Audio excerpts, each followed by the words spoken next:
Campus సెలక్షన్స్లో job వచ్చింది. నాన్న కష్టపడింది చాలు, ఇక వాలంటరీ రిటైర్మెంట్ తీసుకోమన్నాడు. అమ్మ కోసం కొంచెం పెద్ద ఇల్లు తీసుకోవాలి. చెల్లిని తనకిష్టమైన మెడిసిన్ చదివించాలి. శేఖర్కి ఇలాంటి కలలు ఎన్నో ఉండేవి. కానీ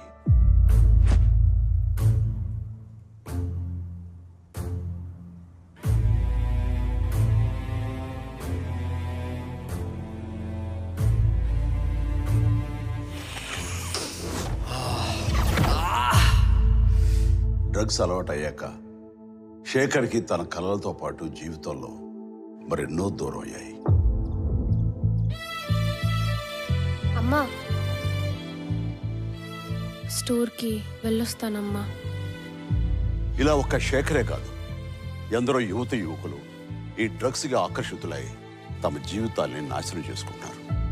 మీకు తెలిసి ఎవరైనా ఈ డ్రగ్స్ అమ్మటం కానీ కొనటం కానీ వినియోగించడం కానీ చేస్తున్నట్లయితే ఆ సమాచారాన్ని వెంటనే తెలంగాణ యాంటీ నార్కోటిక్స్ బ్యూరోకి తెలియచేయండి.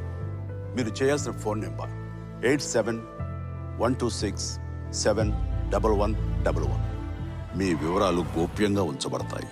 బాధితులను ఆ మత్తు నుండి దూరం చేయటమే వారి ఆశయం తప్ప శిక్షించడం కాదు. డ్రగ్స్ రహిత సమాజమే లక్ష్యంగా సాగుతున్న మన తెలంగాణ ప్రభుత్వ సంకల్పంలో నాతో పాటు మీరు చేతులు కలపండి.